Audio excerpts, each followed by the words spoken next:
Ketika Bilal bin Rabah itu mengumandangkan adzan, itu belum datang masuk waktu subuh, belum.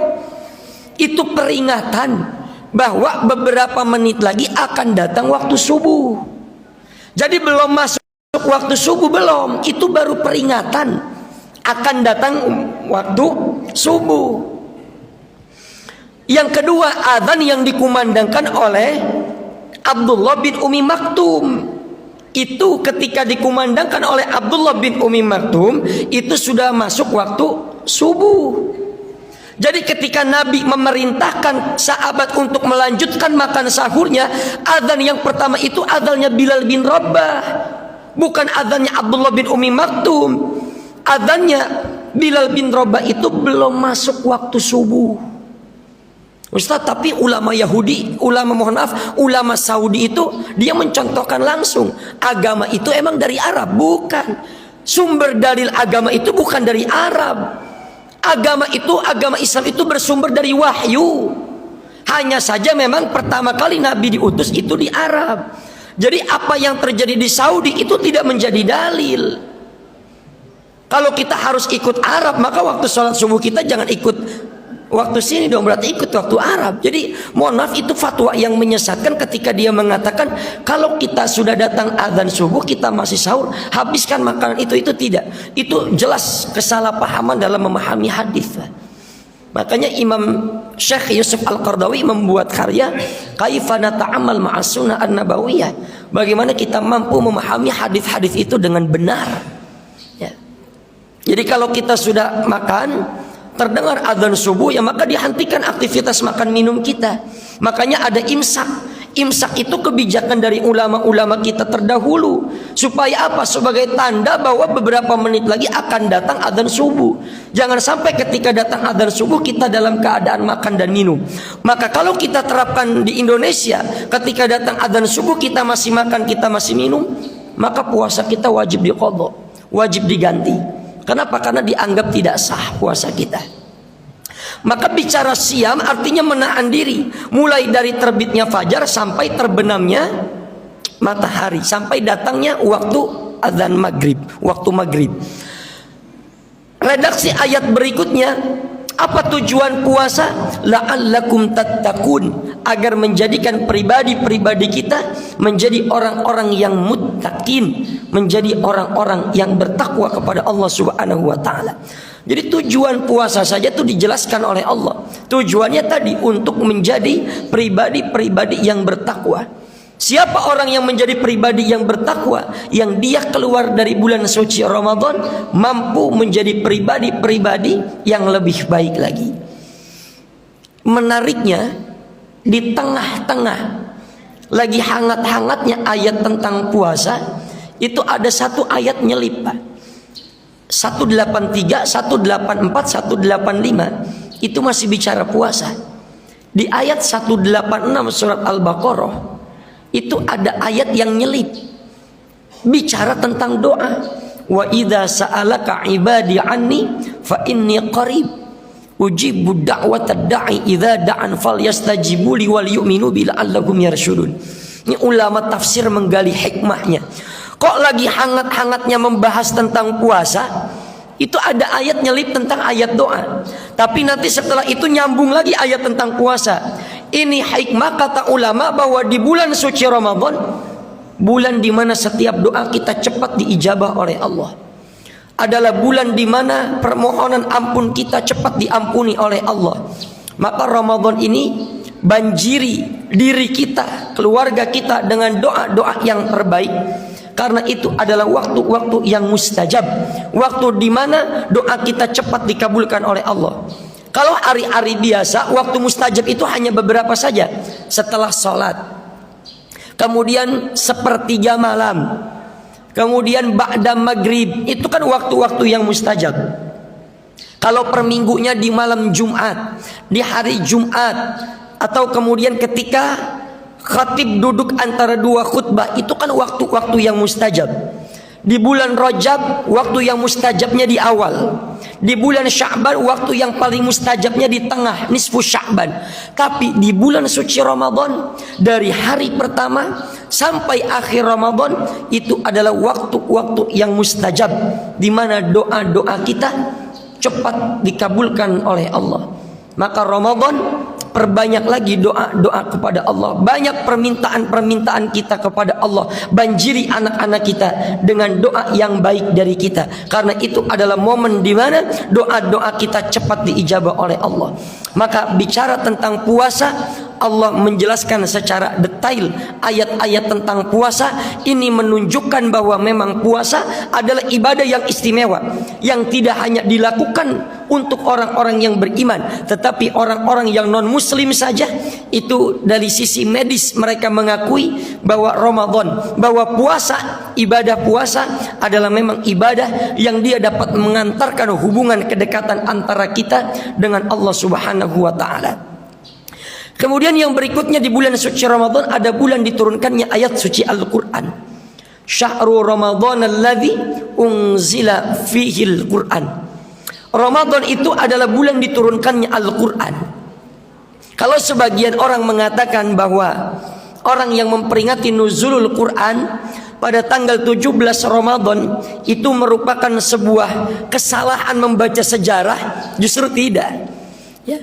Beberapa waktu ketika saya akan mengisi kajian nuzulul Quran, ya, saya sempat mendengar ceramah dari orang, kesalahan kita ketika memperingati nuzulul Quran di tanggal 17 Ramadan itu katanya salah dalam membaca sejarah.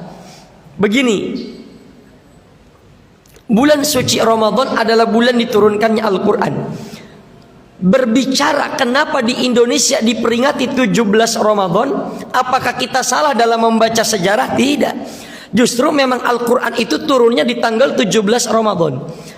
Dalam kaidah-kaidah tafsir, turunnya Al-Quran itu ada dua fase. Fase yang pertama, dari Allah turun ke Baitul Izzah. Baitul Izzah itulah yang disebut dengan langit yang paling dekat dengan dunia, itu namanya Baitul Izzah. Jadi Al-Quran itu turun dari Allah ke Baitul Izzah, itu turun dalam kata duf'atan wahidah, turun secara sekaligus. 114 surat, 6.236 ayat. Kalau anak-anak SD ditanya berapa jumlah ayat, mereka akan jawab 6.666, 666 ayat. Tapi ini ketika saya tanya kepada dosen hadis saya, Profesor Dr. Sayyid Agil Munawar, ya dulu beliau menjabat sebagai Menteri Agama. Ketika ditanya, Prof, berapa jumlah Al-Quran, jumlah ayat dalam Al-Quran yang paling mu'tamad? Beliau mengatakan, jumhur ulama mengatakan jumlah ayat dalam Al-Quran yang paling mu'tamad, yang paling kuat adalah 6.236 ayat. Itu jumlah yang paling mu'tamad, 6236. Turun dari Allah ke Baitul Izzah itu duf'atan wahidah, turun secara sekaligus. Kapan turunnya itu tidak diketahui, wallahu a'lam. Dan ketika turunnya Al-Quran pada fase pertama, itulah yang disebut dengan malam Qadar. Makanya malam Qadar itu nggak ada yang tahu kapan turunnya, kapan terjadinya. Cuma ulama memberikan ciri-ciri. Dalam hadis Nabi, ciri-ciri kalau tadi malam habis terjadi malam Qadar, itu ketika terbit matahari, itu meskipun matahari menyengat, tapi panasnya tidak terlalu panas. Kenapa? Karena tertutup dengan sayap-sayap malaikat. Ketika malaikat itu mulai naik menuju langit-langit lagi untuk beribadah kepada Allah. Jadi ciri daripada bahwa tadi malam adalah malam Qadar, pertama, andai matahari itu bersinar, panasnya tidak terlalu nyengat. Yang kedua, pada malam itu angin itu terasa sangat sejuk sekali. Tapi apakah itu malam Qadar? Kita tidak bisa memastikan. Tetapi prediksi-prediksi itu dijelaskan oleh Nabi. Maka turunnya Al-Quran yang fase pertama itu terjadi pada malam Qadar, dan tidak diketahui kapan malam Qadar itu. Fase kedua turunnya Al-Quran adalah dari Baitul Izzah, turun kepada Nabi dibawa oleh malaikat Jibril secara munajjaman, secara berangsur-angsur sesuai dengan kebutuhan. Kapan turunnya yang pertama? 17 Ramadan, ayat 1 sampai ayat kelima daripada surat Al-Alaq. Jadi yang diperingati di Indonesia pada tanggal 17 Ramadan itu turunnya Al-Quran dari Baitul Izzah kepada Nabi Muhammad untuk ayat yang pertama kali turun, dari ayat yang pertama sampai ayat yang kelima. Adapun yang turunnya secara sekaligus dari Allah kepada Baitul Izzah, yang turun secara duf'atan wahidah, turun dalam satu malam, itu tidak diketahui kapan turunnya. Jadi kalau kita disalahkan ketika kita memahami peringatan nuzul Quran 17 Ramadan, justru kita tidak salah. Itu sudah tepat kok. Turunnya Al-Quran yang fase kedua adalah pada tanggal 17 di bulan suci Ramadan. Maka ada ungkapan dalam redaksi Al-Quran, ada kata anzala, ada kata nazzala. Kalau Al-Quran itu menggunakan kata anzala, itu berarti menceritakan Al-Quran yang turun secara sekaligus. Contohnya, inna anzalnahu fi lailatul qadr. Sesungguhnya kami telah menurunkan Al-Quran pada malam Qadar. Anzala berarti itu turunnya secara sekaligus. Syahrul Ramadan alladzi unzila fihi Al-Quran. Bulan suci Ramadan adalah bulan diturunkannya Al-Quran. Unzila berarti itu lagi menceritakan turunnya Al-Quran secara sekaligus. Tapi kalau sudah berkata nazzala, berarti turunnya Al-Quran itu munajjaman, turun secara bertahap-tahap. Apa contohnya? Inna nahnu nazzalna dzikra wa inna lahu la'afidun. Sesungguhnya kami yang menurunkan Al-Quran secara berangsur-angsur, dan kami pula yang akan menjaganya. Jadi fase turunnya Al-Quran ada yang sekaligus, dan yang kedua fase yang secara munajjaman, secara berangsur-angsur sesuai dengan kebutuhan Rasulullah Sallallahu Alaihi Wasallam. Barangkali ini seputar Ramadan, tidak banyak yang ingin saya sampaikan. Kurang lebihnya mohon maaf. Ada sesi tanya jawab, saya persilahkan. Alhamdulillah, saya kembali mengajar para ustaz kita yang baru saja menyampaikan pelajarannya kita terkait dengan bulan Ramadan. Tadi disampaikan makna daripada Ramadan itu sendiri menurut bahasa adalah panas terik yang membakar. Ustaz ya? Betul. Iya, panas terik yang membakar. Apa yang terbakar adalah dosa-dosa kita. Mudah-mudahan dengan kita melaksanakan puasa di Ramadan ini, maka dosa-dosa kita insya Allah akan terbakar dan habis, sehingga kita memasuki bulan Idul Fitri dalam badan bersih. Amin ya rabbal alamin. Barangkali ada pertanyaan? Satu.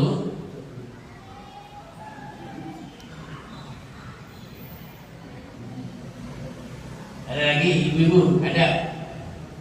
Ada ibu?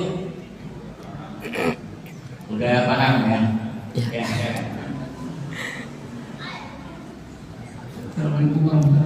Waalaikumsalam warahmatullahi wabarakatuh. Sehat Pak ya? Alhamdulillah, lama nggak ketemu.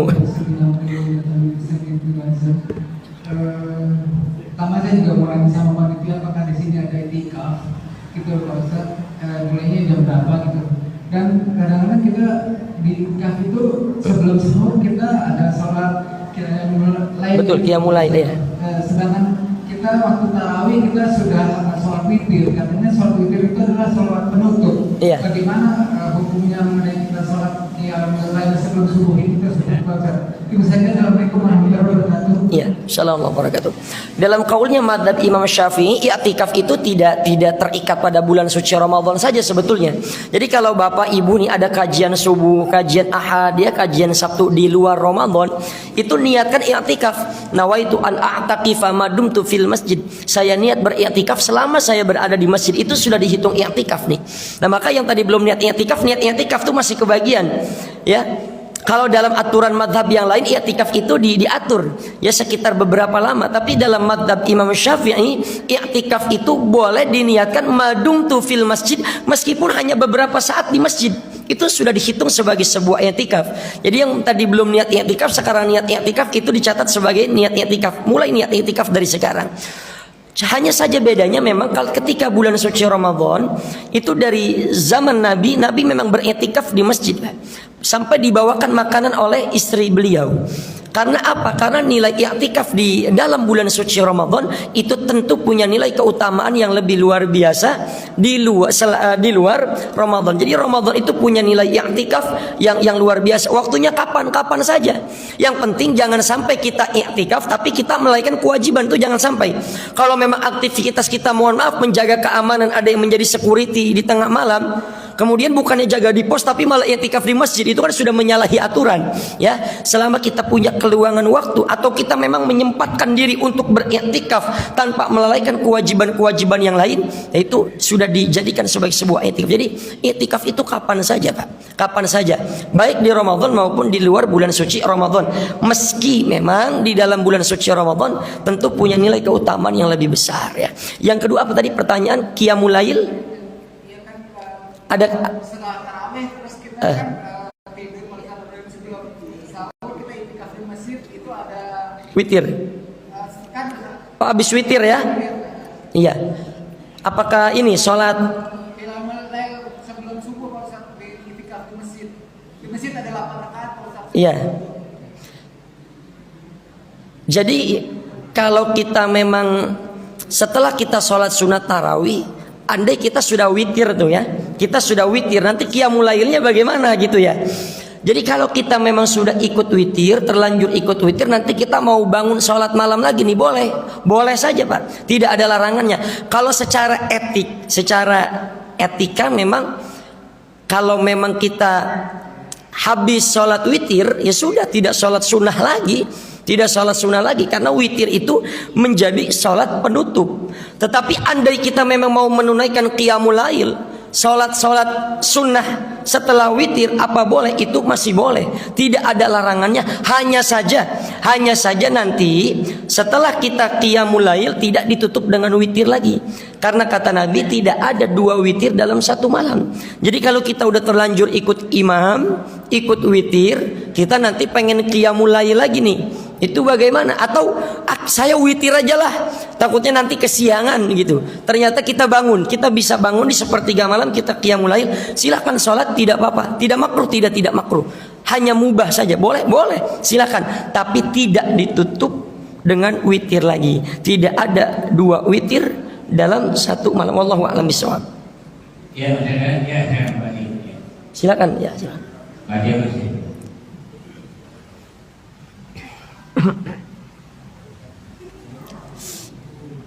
Ya, beliau ya udah ada. Siapa yang tanya? Oh, beliau. Assalamualaikum warahmatullahi wabarakatuh. Ustaz, sebentar lagi kita akan melakukan zakat fitrah. Iya.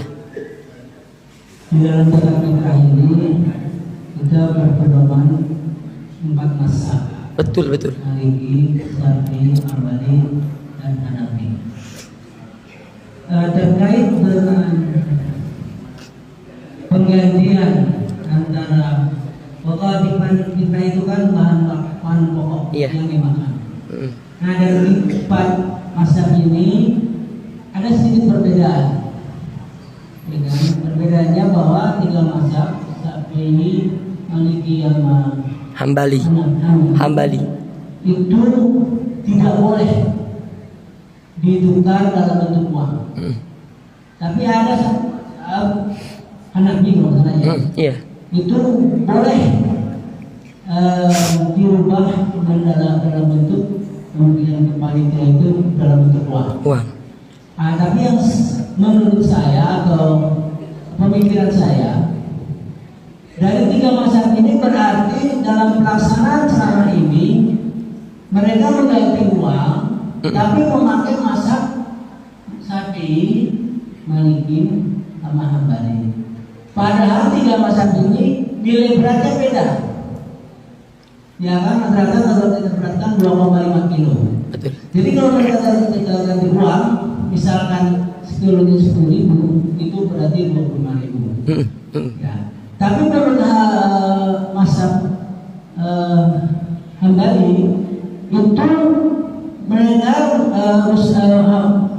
dia mengatakan bahwa kalau diganti uang bisa di luar yang tidak tadi, tapi nilai beratnya hal itu beda. Yang harus berangkat kurang lebih 3,8 kg atau 4,5 liter. Nah, di sini ada kerancuan. Iya. Ya kan? Nggak masalah bagi mereka yang berangkat beras dari rumah dengan ada makan beras dibawa langsung ke pantai, nggak ada masalah. Yang jadi masalah adalah pergantian dengan uang. Pada prinsipnya dia membayar 2,5 kilo berdasarkan masa 3 ini yang tidak boleh. Kalau dia menghitung dengan perganti uang, harusnya dia menggunakan macam ini yang nilai berasnya lebih berat daripada 3 masa pindah. Mohon penjelasannya. Itu pertanyaan pertama. Kalau diizinkan pertanyaan kedua, boleh? Mana moderator? Nah, Iya. sekarang masalah tarawih Ustaz. Di tarawih ini kan ada masjid yang 11 dan 23. Di dalam pelaksanaan ini dengan kebijakan masjid itu mereka melakukan seperti ini Ustaz. Ketika mereka yang 11 melaksanakan seperti biasa untuk menghilangkan perpecahan. Kemudian yang 23 ikut, tapi di ketika witir yang 11 yang 23 ini tetap ikut, tapi niatnya bukan witir. Niatnya tetap taraweh. Jadi itu didapat. Kemudian yang 1 rakaat tetap ikut yang 11 ikut, tapi ketika yang 11 salam menyelesaikan yang 11, yang 1 ini tetap duduk. Setelah selesai dia berdiri lagi untuk menyelesaikan 2 rakaat. Niatnya tetap Tarawih. Niatnya bukan witir, yang 20 tetap tarawih. Imamnya niat witir, makmumnya niatnya tarawih ya. Nanti ketika imam salam dia bangkit melanjutkan ya. Ayat kedua, jadi dia sudah menambah kata, kalau boleh dapat 12 rakaat. Tinggal menyelesaikan dengan ke-20. Iya. Mohon penjelasan seperti ini. Iya. Assalamualaikum. Waalaikumsalam warahmatullahi wabarakatuh. Pertama terkait tentang zakat, memang ini sudah perdebatan yang cukup lama, Pak, antara zakat dengan makanan pokok atau dengan zakat dengan uang. Betul yang Pak Haji sampaikan tadi, memang dalam mazhabnya Imam Maliki yang Imam Hanafi yang paling tertua, kemudian dia punya murid Imam Maliki. Ya, Imam Maliki punya murid Imam Syafi'i punya Imam Ahmad bin Hanbal, memang terjadi perbedaan pendapat. Memang 3 mazhab tadi berzakat itu dengan makanan pokok pada sebuah tempat atau sebuah negara di mana dia tinggal. Hanya saja memang dalam kaulnya Imam Hanafi yang berbeda. Ini mazhab paling tertua. Beliau berijtihad bahwa berzakat itu ya boleh dengan sejumlah harta setara dengan makanan pokok yang dikeluarkan. Dulu pendapatnya Imam Hanafi pada saat itu banyak ditentang oleh ulama-ulama tersebut. Itu banyak ditentang Pak, pendapat Imam Hanafi.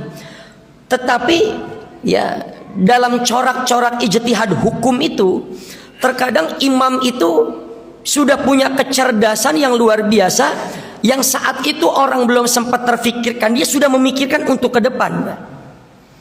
Sehingga pendapatnya Imam Hanafi yang dulu banyak ditentang oleh ulama-ulama pada saat itu tidak dilakukan. Sebagian besar menentang pendapat Imam Hanafi. Tetapi justru belakangan pendapat Imam Hanafi banyak didukung oleh ulama-ulama fikih kontemporer, seperti Syekh Yusuf Al-Qaradawi. Itu ulama fikih kontemporer. Kemudian yang kedua Prof. Wahbah Az-Zuhaili. Itu ulama fikih kontemporer. Banyak pendapat-pendapat ulama fikih kontemporer yang mendukung pendapatnya Imam Hanafi melihat konteks kehidupan sekarang, Pak. Karena makanan pokok sekarang ini kan beragam. Kalau di sana barangkali pada saat itu makannya kurma, yang kita tinggal santap, tinggal makan saja.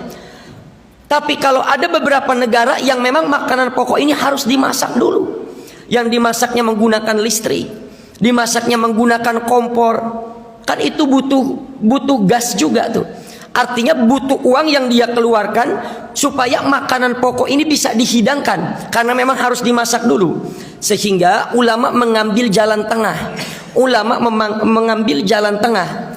Kalau memang kita ingin mengambil pendapatnya Imam Hanafi dalam urusan berzakat fitrah, ya sebetulnya namanya zakat fitr, bukan zakat fitrah, bukan zakat fitr. Bukan zakat fitrah, zakat fitr, zakat makanan pokok. Fitr itu kan artinya berbuka, yang makanan pokok, zakat fitr. Kalau memang kita ingin ambil pendapat Imam Hanafi, satu pendapat ulama mengatakan hitungannya boleh ikut pada hitungan Imam Syafi'i. Kalau harga beras itu misalnya saya hitung murah aja lah, harga beras 10.000 misalnya, yang dikeluarkan zakat itu 3,5 liter, berarti kan 35.000. Boleh mengambil pendapat hitungan Imam Syafi'i, setara dengan makanan pokok. Yang kedua, kalau kita pengen mengeluarkan zakat berupa uang, sebagaimana ijtihadnya Imam Hanafi yang disetarakan dengan makanan pokok, Imam Hanafi itu punya hitungan yang berbeda. Tadi beberapa kali lipat daripada hitungannya kaul Imam Asy-Syafi'i. Tapi dua-duanya ini ada dalil, Pak. Contohnya saja Baznas, Badan Amil Zakat Nasional. Itu kan di dalamnya berkumpul orang-orang yang memang ahli dalam filantropi bidang zakat. Salah satunya Prof Didin Hafiduddin. Zakat fitrah yang dikeluarkan menggunakan uang sekarang Basnas berapa? 45.000. Ya. Berapa? 45, Pak. Kalau yang saya tahu di kwitansi Basnas 45.000. 55. 45 sampai 55.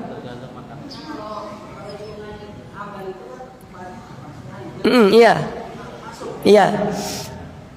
Jadi kalau memang kita pengen ambil hitungan pendapatnya Imam Syafi'i, 3,5 liter beras atau setara dengan 2,5 kilogram beras, hitungan Imam Syafi'i, pendapat ulama membolehkan itu. Tapi kalau kita mau bilang kuat-kuatan yang mana pendapatnya, Pak? Pendapatnya yang kuat yang mana? Kalau kita pengen ikut Imam Hanafi, maka ikut hitungannya Imam Hanafi. Itu pendapat yang lebih kuat. Salah satunya pernah ditanyakan kepada Dr. Abdul Wahab Ahmad, ya salah satu lembaga fatwa, Kiai, lebih tepat yang mana? Lebih tepat, bicara lebih tepat tak? Bicara lebih tepat. Kalau kita mengeluarkan zakat dengan sejumlah uang, apakah ikut hitungan Syafi'i atau Hanafi? Yang lebih tepat ikut hitungan Imam Hanafi. Meski yang ikut hitungan Imam Syafi'i pun mereka ada dalilnya. Tapi kalau mau bicara tepat, lebih tepat yang tadi ikut hitungan Imam Hanafi. Kemudian apa tadi? Yang kedua, ya. Yang pertama dulu. Kehati-hatian lebih baik dengan nilai beras. Iya. Hanafi. Itu dari kesimpulan saya. Gimana, Pak, kehati-hatian? Kehati-hatian kita dengan berat sesuai kalau kita nanti dengan uang. Iya. Dengan berat yang pada. Iya. Iya, baik. Jadi memang begini, kalau kita memang berkeyakinan bahwa pengen pakai beras, silakan pakai beras. Kalau memang iya, kalau memang Bapak pengen pakai beras. Kalau kita memang mau ikut pendapat Imam Hanafi pakai uang, silakan pakai uang, tidak masalah. Kenapa? Karena mereka pun didukung juga dengan pendapat ulama-ulama kontemporer. Sebab begini, Pak, mereka mengambil kehati-hatian. Mereka mengambil kehati-hatian begini. Oke lah, di Indonesia kan makanan pokoknya beras. Barangkali orang-orang tidak mampu tuh ada tunjangan beras, ya disebutnya ya raskin lah, mohon maaf ya. Tapi nanti ketika mereka punya banyak beras, kemudian tidak punya sejumlah uang untuk mengolah makanan itu kan nanti akan menjadi masalah juga. Jadi didukung pendapat ini oleh ulama-ulama kontemporer untuk melihat bahwa makanan pokok di beberapa negara tidak langsung siap saji, artinya memang harus diolah dulu, harus dimasak dulu. Jadi kalau pengen ikut mazhab Syafi'i itu lain dengan beras. Tapi andai kita pengen pakai pendapatnya kaul Imam Hanafi, itu pun didukung oleh ulama-ulama kontemporer. Nah, yang begini silakan kita serahkan bagaimana pada keyakinan hati kita masing-masing. Saya pribadi, Pak, Kalau zakat itu ya ada berasnya, ya ada uangnya juga. Atau kalau memang dalam beberapa kondisi saya tanya, saya mau zakat nih, ibu lebih butuh beras atau lebih uang untuk mengolah beras itu? Kalau dia bilang lebih uang, saya berikan dengan uang itu. Tapi pada intinya kedua pendapat ini didukung oleh ulama. Dan perdebatan ini sudah cukup lama sekali. Perdebatan ini tapi kedua-duanya itu didukung oleh pendapatnya para ulama-ulama kontemporer. Itu bisa dibaca dalam Fiqhul Islam wa Adilatuhu karya Prof. Wahbah Az-Zuhaili. Masuk pertanyaan kedua ya. Iya, apa tadi saya jadi lupa nih. Yang 11. Oh iya. 23 30. Sehingga tidak terlihat perpecahan. Iya. Enggak ada perpecahan karena biasanya kita lakukan di sini kan. Antara 11 selesai dulu. Iya. Terus itu bisa. Iya. Tapi di pelaksanaan suatu tempat mereka tetap digabung. Tapi niatnya berbeda. Baik. Iya baik. Assalamualaikum. Tarawih yang antara 20 dengan yang 8 inilah sudah kita cukupkan ya untuk tidak perdebatan lagi di masyarakat sebetulnya ya. Sebab ini masalah klasik lah, masalah lama. Kita kalau hanya berkelumit di antara masalah furu'iyah saja, kita tidak akan mampu menghadapi ya masalah-masalah yang lainnya. Maka sebetulnya kata ulama ya, kita sudah tidak berbicara perdebatan tarawih sebetulnya. Karena kita harus update, kita harus bicara bagaimana masalah ekonomi umat Islam. Kita bagaimana sudah berbicara ya masalah teknologi dalam pandangan Islam, sains dalam pandangan Al-Quran. Karena bicara tarawih, sebetulnya tarawih itu kan sebuah ibadah yang sunnah muakkadah, yang andai kita tidak lakukan, yaitu tidak menjadi sebuah dosa sebetulnya. Jangankan kita melakukan 8, kita lakukan 2 rakaat saja. Kita lakukan 2 rakaat saja itu jadi kok tarawih kita. Itu jadi tarawih kita, dihitung qiyamul lail. Nah, berbicara tadi pertanyaan Pak Haji, ketika orang yang sholatnya 11, imamnya sholat witir. Yang sholatnya 2-3, dia ikut bermakmum pada imam, tapi dia niatnya tarawih. Apa sholatnya sah? Sholatnya sah. Meskipun berbeda niat dengan imam. Ulama fikih banyak menjelaskan. Seandainya Pak, kiasnya begini. Kita lagi niat sholat sunnah ba'diyah zuhur. Orang nepok di belakang kita. Dia kira kita lagi sholat dohor. Sah sholatnya. Sah. Dihitung berjamaah. Jadi kalau kita lagi sholat sunnah ba'diyah ditepok sama orang yang dia mengira kita sholat dohor, kita nggak usah nengok, bang, aneh lagi ba'diyah nih, nggak usah begitu. Lanjutin aja sholatnya. Sholatnya tetap sah. Karena apa? Karena ritme sholatnya sama. Berbeda nanti dengan kondisi begini. Kalau dia sholatnya sholat jenazah, nah kita tepuk dah. Karena ritmenya berbeda, maka sholatnya tidak sah.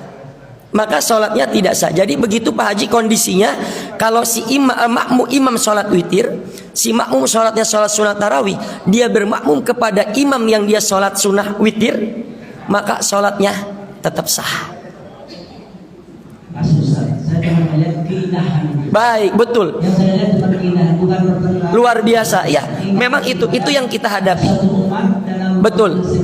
Assalamualaikum warahmatullahi wabarakatuh. Makanya begini Pak, terjadinya ya kan kehebatan Islam itu puncak kejayaannya pada masa dinasti Abbasiyah.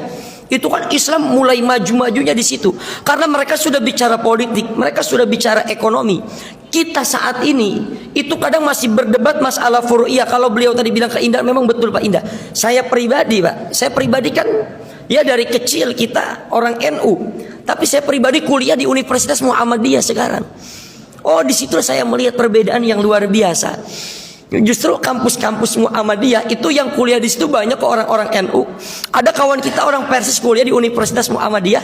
Justru di situ kita melihat keindahan perbedaan. Jadi urusan furu'iyah, cabang, perbedaan pendapat batal tidak batal, tarawih itu memang hal-hal yang tidak perlu kita perdebatkan. Lihat keindahannya kata beliau.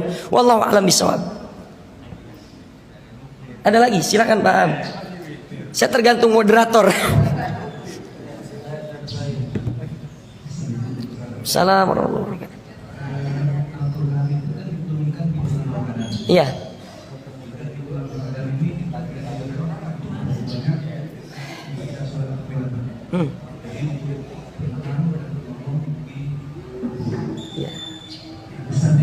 kan Al-Quran itu sebagai petunjuk. Tunjuk. Betul. Betul. Betul. Pertanyaannya, apa yang dimaksud dengan dapat petunjuk dari Allah? Apa yang dapat hidayah dari Allah? Apa yang dimaksud dengan dapat taufik dari Allah? Pertanyaan kedua, orang yang tidak dapat petunjuk dari Allah, dapat hidayah dari Allah, tapi belum mendapatkan taufik dari Allah. Bagaimana kita bisa Baik, ya. Hidayah itu kan huda, artinya petunjuk. Al-Quran itu hudal linnas, petunjuk untuk manusia. Artinya memang Al-Quran itu membuka dirinya, dalam tanda kutip Al-Quran itu membuka dirinya untuk siapa saja yang mau mengambil hikmah, yang mengambil ilmu dari Al-Quranul Karim. Huda, hudal linnas, bukan hudal lil muttaqin, bukan. Tapi Al-Quran itu adalah petunjuk untuk seluruh manusia. Maka ketika kita lihat bagaimana banyak orang-orang non-muslim yang dia masuk agama Islam karena mendengar beberapa bongkahan-bongkahan ayat-ayat suci Al-Quran, itu yang disebut dengan hidayah, itu yang disebut dengan petunjuk dari Allah Subhanahu wa ta'ala, hudal linnas, dia mendapatkan petunjuk. Tapi ada memang kelompok-kelompok yang Allah nggak berkenan memberikan hidayah kepada mereka. Siapalah mereka? Itulah orang-orang munafik. Makanya ada orang-orang munafik yang dia itu memang Allah sesatkan. Jadi ada ayat dalam Al-Quran, mereka itu telah sesat dan Allah menyesatkan mereka. Loh, kok Allah menyesatkan mereka? Bukannya Allah menghendaki petunjuk untuk karena apa? Kenapa Allah sesatkan mereka? Karena memang Allah tahu di hati mereka, andai Allah bukakan pintu kebenaran untuknya, andai dia membaca Al-Quran, memang hatinya tidak terbuka untuk mengambil hidayah itu. Dia tahu itu yang benar. Tapi kenapa Allah sesatkan? Karena memang dia sudah menolak kebenaran. Abu Jahal, Pak, Abu Lahab, bayangkan hidup bersama Nabi, dia hafal Al-Quran. Abu Jahal itu kalau dia pengen pergi keluar kota, dia suruh orang lain untuk mendengarkan Nabi Muhammad bicara, tolong dicatat nanti saya hafalkan. Tapi hidayah itu tidak masuk. Kenapa? Karena memang Allah sengaja menyesatkan. Sebab andaikan Allah berikan kebenaran, mereka pun tidak ingin mengambil kebenaran itu. Contoh, ketika Nabi Musa diminta oleh kaumnya untuk mengatakan, Siblana, tunjukkan kepada kami, fisikkan kepada kami bagaimana Allah itu kayak apa. Nabi Musa nggak jawab. Sebab tahu andai pun dia Nabi Musa mengkisahkan, menceritakan bagaimana wujudnya Allah, mereka tetap tidak akan beriman. Itu yang Allah sesatkan. Tidak Allah berikan petunjuk. Apa beda hidayah dengan taufik? Orang yang mendapatkan hidayah, Pak, belum tentu dapat taufik. Taufik itu dia seperti ilham dari Allah. Contoh begini, Pak. Ketika kita berada dalam dua kondisi, mana yang ingin kita ambil? Apakah jalan kebaikan atau jalan keburukan? Kemudian setelah itu kita mengambil pada posisi kebaikan, itu artinya kita mendapatkan taufik dari Allah. Kalau hidayah itu dia lebih cenderung kepada hal-hal untuk sesuatu yang belum kita ketahui, yang belum kita dapatkan, itu namanya hidayah. Contoh, dulu kita nggak pernah sholat sunat tarawih selama Ramadan, tapi sekarang tarawih kita meningkat, itu namanya hidayah. Mendapatkan sesuatu yang dulu-dulu belum pernah kita dapatkan, itu namanya hidayah. Itu yang selalu kita minta, ihdinas siratal mustaqim, ya Allah, tunjukkanlah kepada kami hidayah. Loh, kan kita udah jadi orang Islam, bukankah kita sudah dapat hidayah? Iya, tapi terlalu banyak hidayah yang belum kita dapatkan. Hidayah, itu hidayah. Tapi kalau taufik, kita sudah tahu mana yang baik, mana yang benar. Hanya saja kalau taufik itu kita memilih jalan yang baik. Kita tahu ini dosa, ini tidak dosa, dan kita ambil jalan yang baik, itulah yang disebut dengan taufik. Maka nanti ada namanya taufik, ada namanya ma'unah, ya itu nanti bermacam-macam. Taufik itu dia memilih jalan mana yang lebih baik. Dia tahu mana yang baik, mana yang buruk, dan dia ambil yang baik, itu namanya taufik. Kalau ma'unah, ma'unah itu pertolongan, Pak. Ma'unah itu pertolongan. Motor kita mogok, ada orang nolongin kita, Itu jangan kita bilang, nah kan ini rezekinya orang soleh nih gue ditolongin. Jangan. Itu namanya ma'unah. Itu namanya pertolongan dari Allah. Itu terjadi kepada orang-orang baik. Tapi nggak perlu kita ngomong gitu, Pak. Kita lagi mumet-mumetnya pusing, ada aja jalan keluar. Itulah yang disebut dengan ma'unah atau inayah, pertolongan dari Allah Subhanahu wa taala. Jadi kesimpulannya, hidayah lebih pada hal-hal yang belum kita dapatkan. Taufik kita tahu membedakan mana yang baik dan mana yang buruk. Hanya saja kita mengambil jalan yang baik, itu disebut dengan taufik. Wallahu a'lam bishawab. Baik, alhamdulillah, kita ucapkan terima kasih kepada Ustaz kita. Semoga Allah menambah keberkahan untuk beliau. Amin ya rabbal alamin. Bapak Ibu jamaah yang kami